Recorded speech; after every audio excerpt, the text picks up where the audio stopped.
Это очень важно. Под ударом может оказаться любой из нас. Подписывайтесь на обновления и точно будете в курсе всего самого важного. В России сотни мигрантов из Центральной Азии пострадали от телефонных мошенников. Преступники оформили на них крупные кредиты, которые обычные дворники и курьеры теперь не могут выплатить. С пострадавшими говорили журналисты. Было 100 тысяч рублей, сейчас вместе с процентами уже 249 тысяч, говорит один из пострадавших. Мигрантов, пострадавших от действий мошенников, объединяет один и тот же мобильный сервис – приложением системы «Золотая корона». Они пользовались для перевода денег на родину, а после беседы с телефонными аферистами стали обладателями чужих кредитов. После того, как я отправил им код, они сказали, что мне перезвонят сотрудники «Золотой короны» и попросили пока не заходить в приложение. Потом я увидел, что с карты у меня списали 30 тысяч рублей. Вместе с пеней я сейчас должен 50 тысяч, рассказывает Бакыт. Схема мошенников работала безотказно. Они звонили мигрантам, представлялись работниками банка, называли фамилию и имя абонента и рассказывали об их последних операциях через систему денежных переводов «Золотая корона». После этого просили отправить им код подтверждения, который приходит на телефон. Самое интересное, что у мошенников была моя личная информация. Они знали, откуда, когда и сколько денег я до этого отправляла.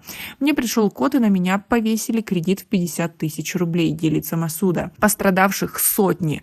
На кого-то мошенники оформили кредит на 10 тысяч рублей, на кого-то на 200 тысяч. Эти деньги, как отмечают пострадавшие, сначала поступали на их счета, потом тут же исчезали. У меня и так был кредит в Кыргызстане. Из-за того, что я не смогла его выплатить, я приехала сюда на заработки. Теперь и здесь на меня повесили кредит. Как я его платить буду? У меня 3-я стадия рака, говорит Жанарбю. Каким образом личные данные пользователей сервиса оказались в руках мошенников, сейчас разбирается полиция. В «Золотой короне» тем временем объясняют, что займы выдают не сами, а их партнеры «Страна Экспресс». А эта микрокредитная компания после обращений пострадавших в полицию сообщила, что провела у себя внутреннее расследование и якобы факт слива информации не подтвердился. Как персональные данные оказались у злоумышленников, нам неизвестно, но мы продолжаем расследование, отметила представительница компании «Страна Экспресс» Оксана Соколова.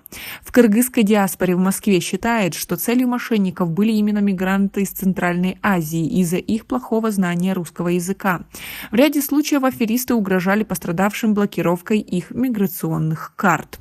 Сотни наших соотечественников пострадали от мошенников, которые использовали личные данные клиентов «Золотой короны». Сейчас расследованием занимается полиция. Мы уже переговорили с руководителями денежной системы «Золотая корона». Они говорят, что в этом нет их вины и уверяют, что сейчас работают над тем, чтобы разрушить схемы мошенников, рассказала глава кыргызской диаспоры в Москве и Московской области Кубаныджбек Османбеков. По факту мошенничества московская полиция уже завела несколько уголовных дел. Как сообщается, если следствие обнаружит, а суд докажет, что «Золотая корона» хранит данные пользователей с нарушениями, должники смогут добиться признания кредитов недействительными.